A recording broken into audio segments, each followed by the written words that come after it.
Please welcome Vanessa Alonso. Por favor, démosle la bienvenida a Vanessa Alonso. Good afternoon, South Bend.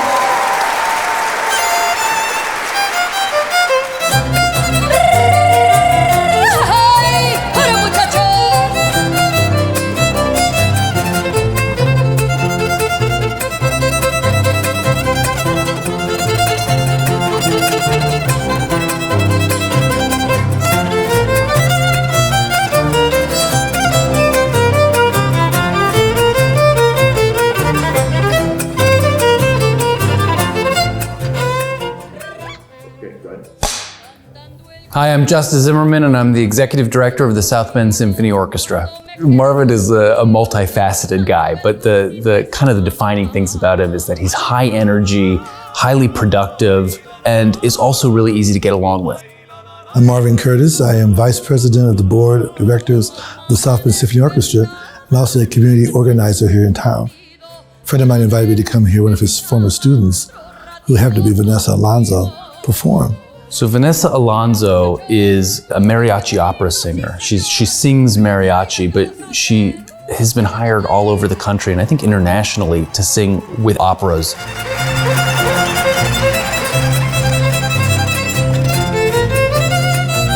Had no idea what I was about to see or hear. And so we enter the Mexican embassy in Austin, Texas, and out comes Vanessa and these three guys, and their faces were all painted like the skulls.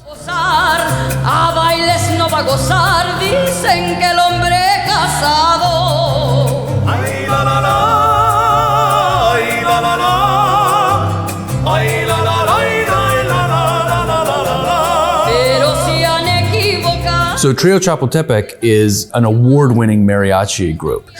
They're multi-instrumentalists, and their understanding of the mariachi rep, I mean, they would be a show unto themselves. And the fact that they are supporting Vanessa's singing, I mean, it's like a super group up there.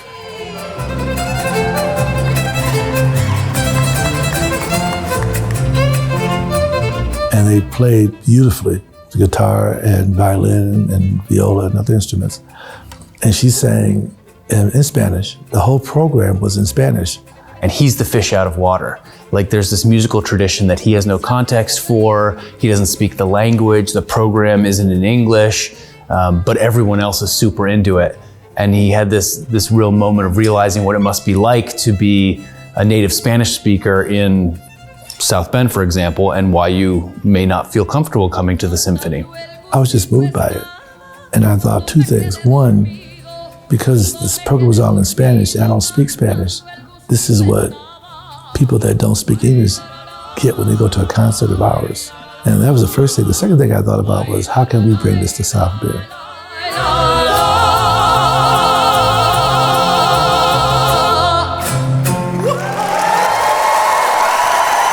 Muchas gracias. Thank you so much.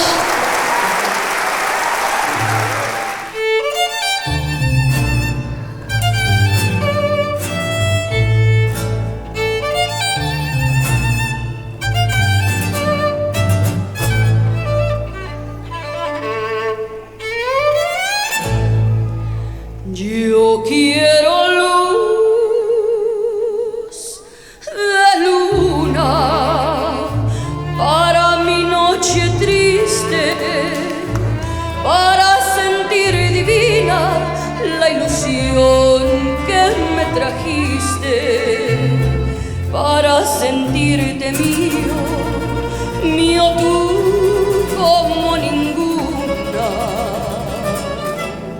Pues desde que te fuiste no he tenido luz de luna. Yo siento tus amarras como garfios, como garras que me ahogan en la playa de la farra y del dolor. Y siento tus cadenas arrastreras en la noche callada, que sea plenilunada, azul como ninguna. Pues desde que te fuiste no he tenido luz de luna.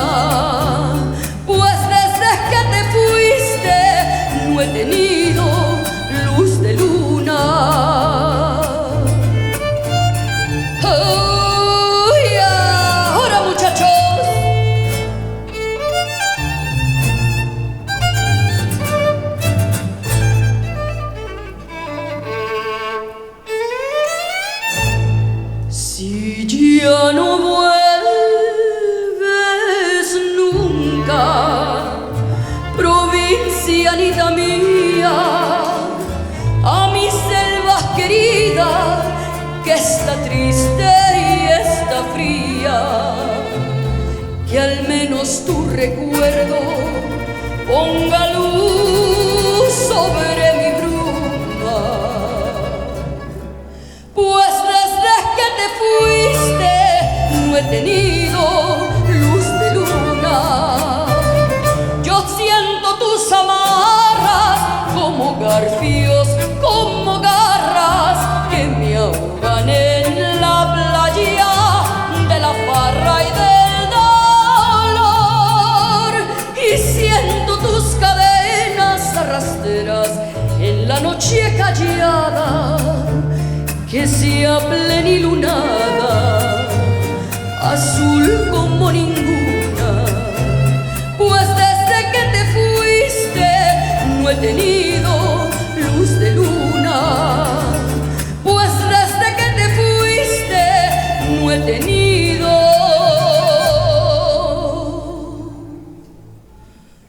luz de luna.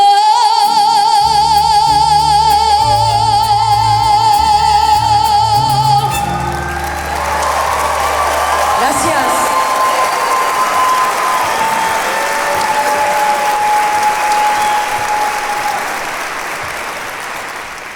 To begin with, you have to have partnerships.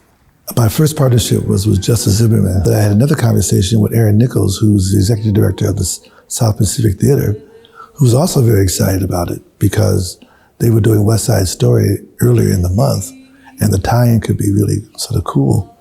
The school system got involved to where they provided literature to all the students about the Day of the Dead, and we decided to get our teachers to work with kids to create the masks that we needed for the performance. 132 masks were made, and other animals that were made for the stage. I got the library involved. They did programs around Day of the Dead, and every library had an altar, and there's 10 libraries. The Morris Performing Arts Center said, well, we'll give you the hall for nothing. And pretty soon we had this committee of people talking about the Day of the Dead and how to celebrate it. El corazón,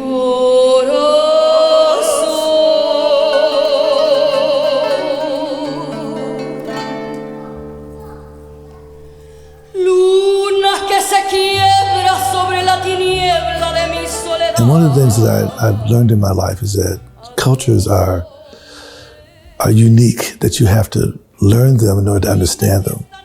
And so when you say Day of the Dead, some folks just think of a movie or something. They don't think about the meaning behind it.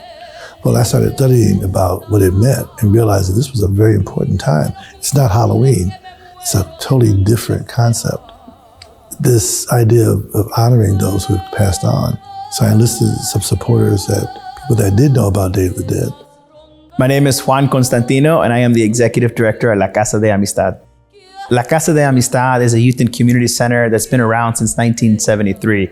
The community center's got educational programs such as the preschool and after-school tutoring, summer camps for kids, classes that teach folks how to speak English, classes that help folks pass the citizenship exam and become naturalized U.S. citizens. We have a legal immigration clinic on site and pro bono legal services, social services for our community like utility assistance, rental assistance, but above all of those things. But what La Casa de Amistad is a welcoming place in the city of South Bend.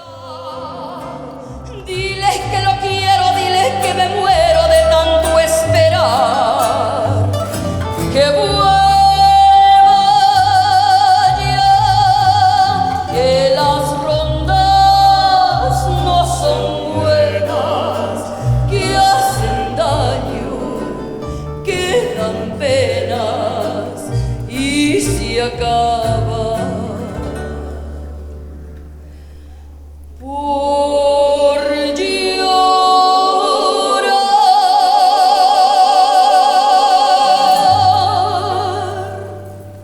The Day of the Dead has its origins from Aztec times in Mexico. And particularly, it's to pray for the dead, and it's to help the dead along their journey towards eternal life. And so it's been Christianized since. My name is Father Ryan Pietrocarlo. I'm the pastor of St. Adalbert Parish on the west side of South Bend. It's a parish that was founded in 1910 by Polish immigrants. And so they came into South Bend, primarily working in factories here. And they built their own church. They decided to found the church themselves, and they built it, put it together. And now it's primarily Mexican immigrants from central Mexico. And it's a very lively parish, lots of families, and very vibrant, which is great too. And it gives a lot of life to not only the parish, but also the west side of South Bend. We're kind of a hub of the Latino culture and community here on the west side. We incorporate a lot of these Hispanic traditions into our church because it's a part of their culture, a part of what they bring, and they're very beautiful. So this is the Day of the Dead is one of the things that we celebrate amongst many of the Hispanic customs throughout the course of the year. Catholic view of death comes down to the fact that death doesn't have the last word. And so we all enter into death, but if we're faithful to God, we know that we can walk through death. And in our Catholic tradition, we believe in purgatory, which is a place of purgation, a place where the soul is purified to one day enter into heaven. And that's precisely what we meditate upon on the Day of the Dead. And so today it goes along with the Catholic Church's tradition that in November we pray for the dead. In particular, we have the day November the 2nd is the day in which we pray for all those who have died. And it's done in different ways. Of course, there's masses said at churches, but the biggest way amongst Latino culture is to build an altar of the dead. When people see this for the first time, they think it might be superstitious, might be satanic or something that's just scary. But in fact, it's a symbol of hope. It's a symbol that the souls of our loved ones are still on a journey towards God. And they're still on that journey. And so they really haven't died completely. They die out of this world, but they keep going. So if you go into the symbolism of the ofrenda itself, you see lots of symbolism that symbolizes really the hope of the soul. And we hope with our prayers that the soul will reach God one day.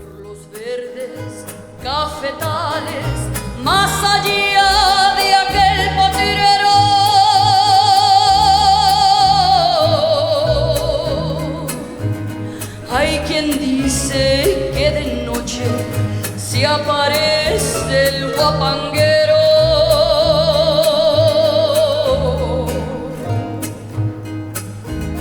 la Azucena y la Cecilia lloran sin consuelo. Malagueña salerosa ya se fue.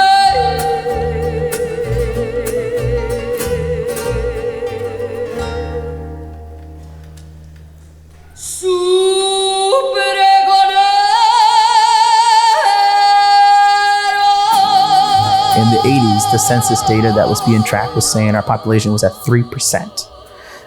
And it's almost doubled every decade after that, up until this point, from our migrant farm workers that originally were in the area and were living on the west side of town, to now we're tracking almost as much as 20% in the city of South Bend for our Latino and Hispanic community. What started as maybe just one small grocery store for our community has transformed into a beautiful corridor down Western Avenue. So the west side of South Bend started as an immigrant community, and it still is an immigrant community. I'm Kristen Klasky. I'm the director for the Office for Student Equity at St. Mary's College. I'm also a community organizer for West Side South Bend. So it started off as Polish and Hungarian, and then it transitioned into our Mexican immigrants, and then now a diverse group of Latinos have settled in our West Side community. My parishioners are from central Mexico. Places like Michoacan and Jalisco and Zacatecas, which are kind of the states in the middle of Mexico. They came here principally for their children. This is the way they saw out of poverty. Many were affected by poverty greatly in Mexico, and so they saw the U.S. as an opportunity for education for their children to get careers and to come out of poverty. And that's happening. This is the first generation of U.S.-born Latinos are going to college, getting jobs, and finding success. And so which is a great thing too. And they still maintain their culture and traditions. What brought myself and my family to South Bend was truly opportunity and the American dream.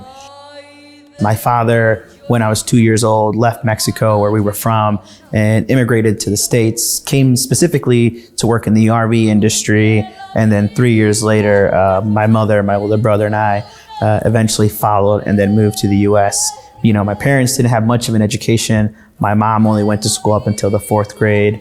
My father only had an education up until the 8th grade. He eventually became a welder and picked up that trade. But my parents always said, you know, if you ever want to be a doctor, an engineer, or a teacher, that we want you to be able to do that. And in the US, that we would be able to attain those dreams, go to school, do whatever it was that we wanted and set our eyes on. And so we came to the States, arrived in the States in 1998, moved to South Bend shortly after, and have lived in the city ever since.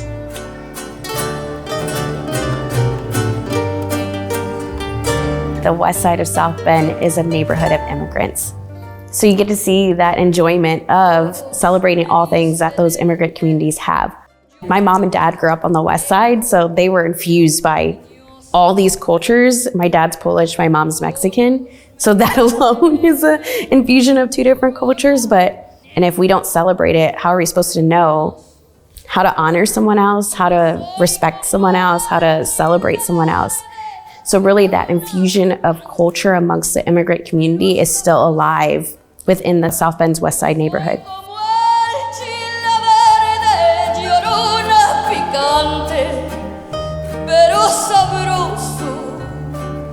Ay, de mi llorona, llorona, llorona, llévame al río. Ay, de mi llorona, llorona, llorona, llévame al río. Tápame con tu rebozo, llorona, porque me muero de frío. Tápame con tu rebozo, llorona, porque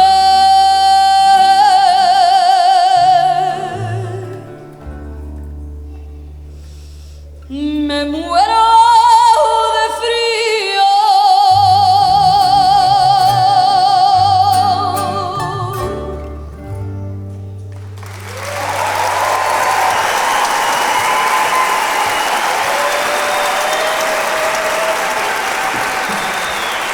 The idea was to bring in Vanessa and Trio Chapultepec, and then it grew.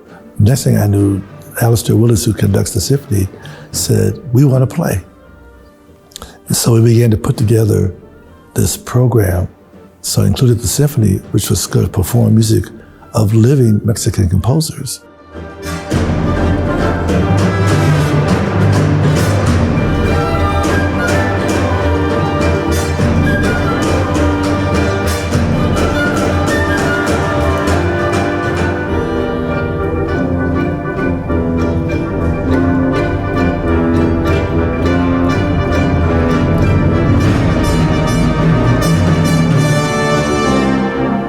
So our second piece on the program was Arturo Marquez, Danzón No. 2.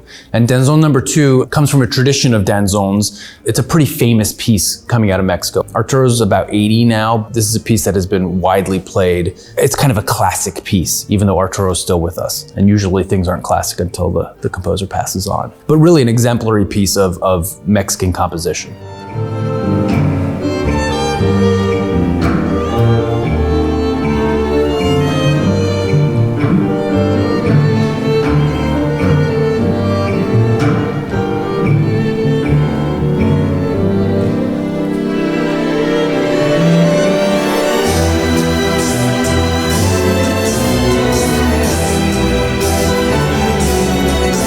So one of the things we've done at the Symphony in the past few years is redefined how we attack our mission, which is to share music in our community. One of the beautiful things about this concert was it was an opportunity for us to interact with a whole new population in South Bend that we don't get to see a lot. We're really trying to invest in our own learning. So as much as we want to provide music to people and let them have an experience of the symphony, it's equally or more important for us to be able to learn from the community so that we as an organization are growing with South Bend and are growing in the way that South Bend would like us to. Because ultimately we're a community service for this community. And it's important to be able to see yourself represented on stage. I mean, that's the feedback we get over and over again, is that people have never seen themselves represented on stage or heard their music on stage. And if we're going to be of service to South Bend, we need to be able to offer that experience to the entire community, not just to the traditional symphony audience, which is important as well. But you know, we think everybody is the traditional symphony audience, and we're trying to grow the repertoire and the experience to take everybody in.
I think that's one of the unique things about South Bend, is that we have a cultural fabric here that is really enviable. The fact that we have a symphony that's 90 years old, and that we are able to be still vibrant in bringing in new artistic influences and bringing artists to this town that are internationally acclaimed.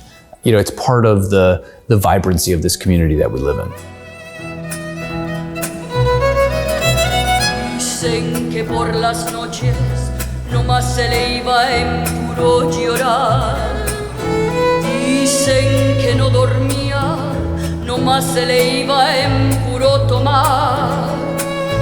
Juran que el mismo cielo se estremecía al oír su llanto.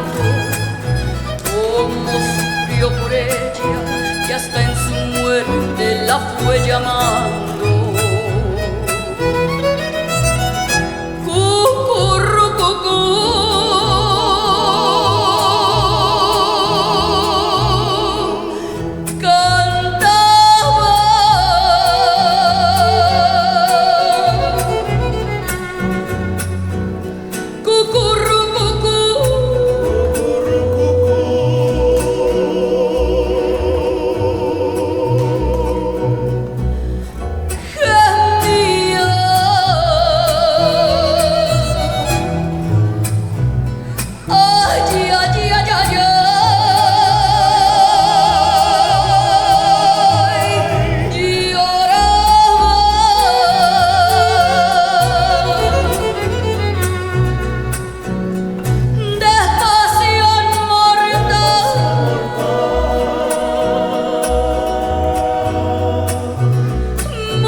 Muy de mañana le va a cantar a la casita sola con sus puertitas de par en par.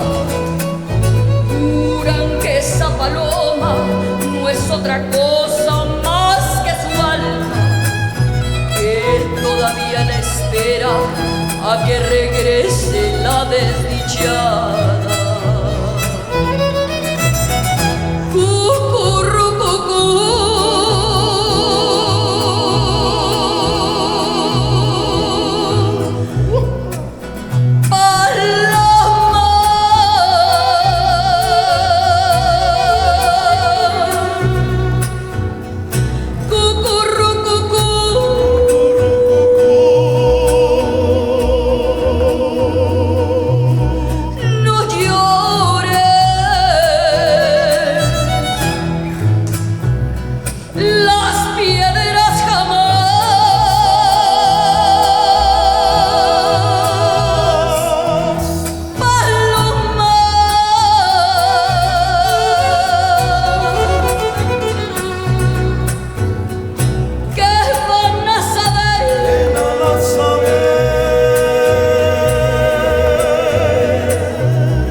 Exposing our students to more things and some of the beautiful experiences that we can have here in our city only opens more avenues and ways for them to explore what's possible.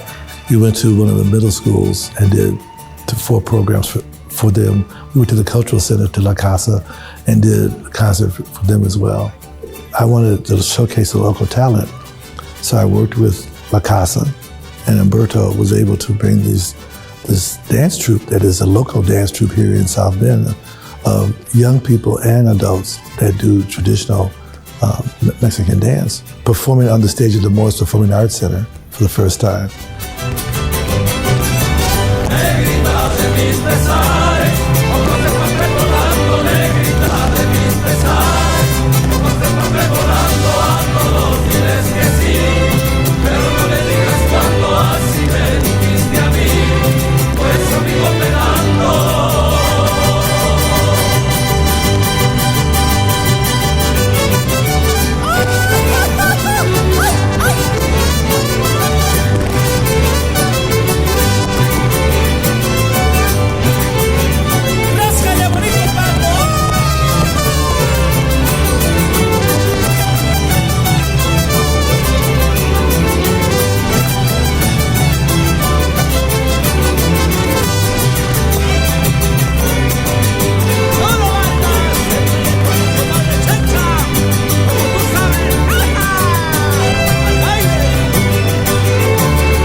One of the things that we tried to do with this is make it bigger than a concert. A concert is great, but we wanted to make a whole festival around this.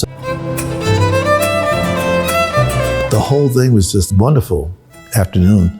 We started out with a choir of children on front singing pieces in Spanish.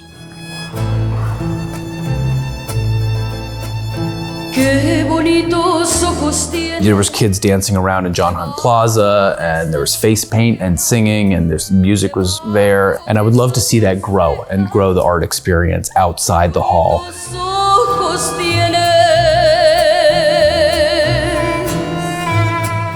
Ellos me quieren mirar, pero si tú no los dejas, pero si tú no los dejas, ni siquiera parpadear.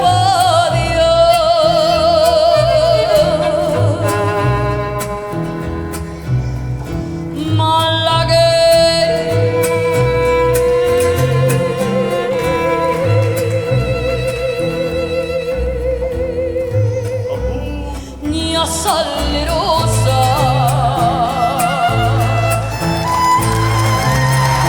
besar tus labios quisiera, besar tus labios quisiera, malagueña salerosa, y decir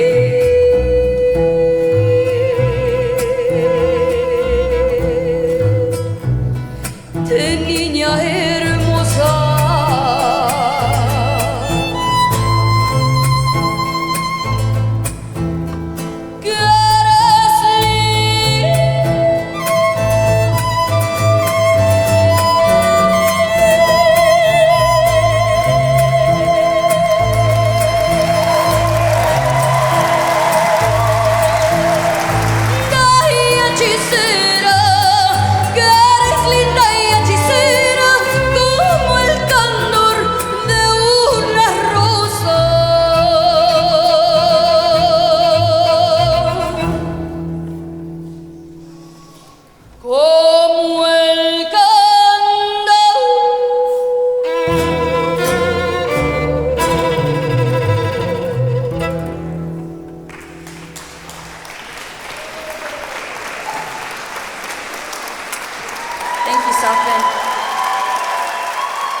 I guess if we ask the question what the state of the community is today, I'd say we're in a state of growth and development. And I think for that growth, we've seen those communities move beyond just one neighborhood.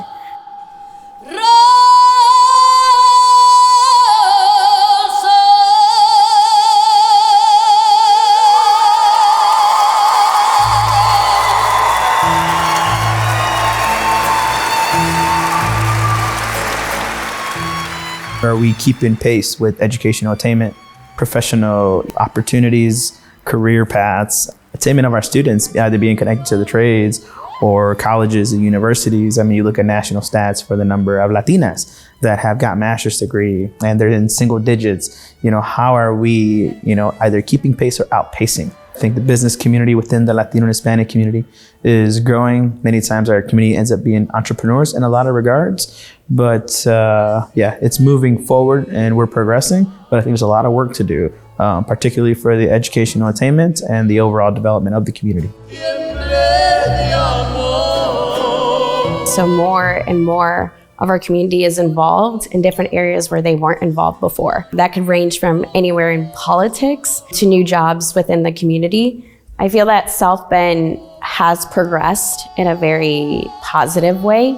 Do I think all community members have felt that progression? No. This new idea of what South Bend can be, we think of progress because so many people have moved to South Bend. And it's more than just saying, there's a concert here that has someone that looks like you or sounds like you or speaks in the same language. There is room for growth to make sure that all community members feel a sense of pride in their community. Gozando siempre de sus destellos. The Day of the Dead celebration and festival that was put together was a team effort. From folks from the Symphony to our library to folks in the performing arts, different community members, La Casa de Amistad, and everyone truly had a voice to say, let's make this a community-wide celebration where it's of, by, and for the community. It was successful because we involved the community. It was not a Marvin Curtis production, it was the community. La, la, la, la, la. Let's hear those hands, come on. La, la, la, la, la. La, la, la, la, la. La, la, la, la. And one of the things that I'm very proud of is that 90% of the population that came to the concert had never been in the Morris Performing Arts Center before. It was their first time. Nothing on the marquees had spoke to them, but this did. Es fuego que alabe, une a los dos, bajo cielo tan azul. To do this concert, I couldn't do it in English. So Tatiana and I put together a script. I read it in English, she read it in Spanish. And you could tell the audience when she would speak in Spanish, they would cheer, so they felt at home in this concert hall. And that's what this was all about, really making people feel at home in the spaces that we have here in South Bend.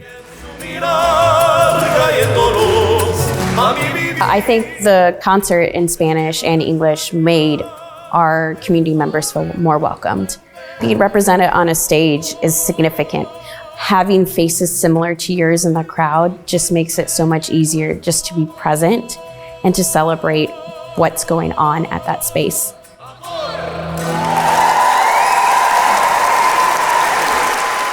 I think hearing songs that my grandparents listened to and my tias and tios listened to really brought in that sense of, okay, this feels a little bit more closer to home.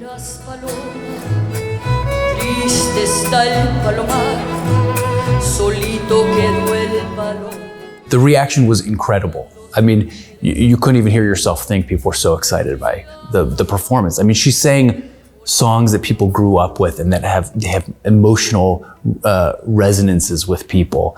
I saw someone cry in front of me during the show, and I think it touched some folks who might have, moved to the United States and were missing part of home.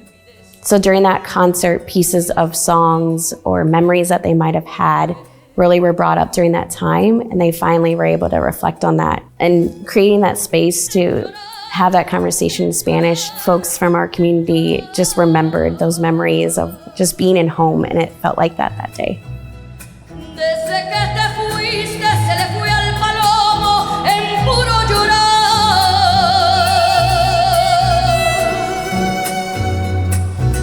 Por llorar, por llorar, por llorar.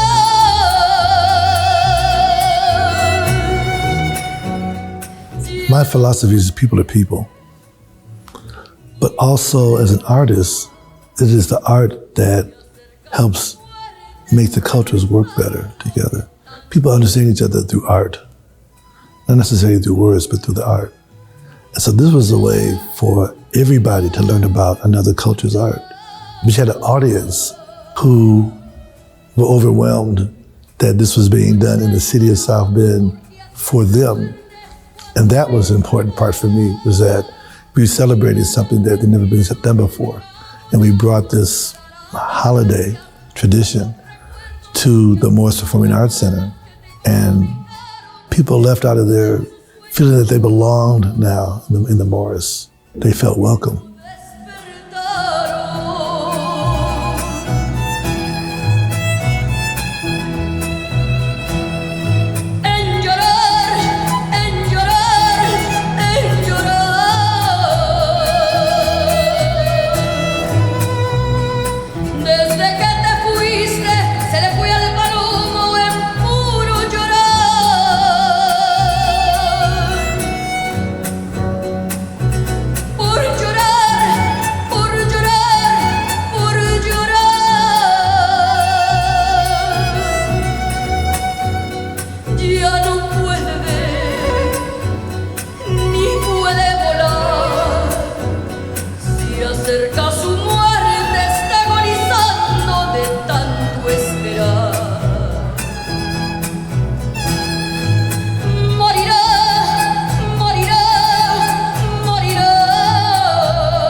Muchas gracias. Are you guys enjoying yourselves?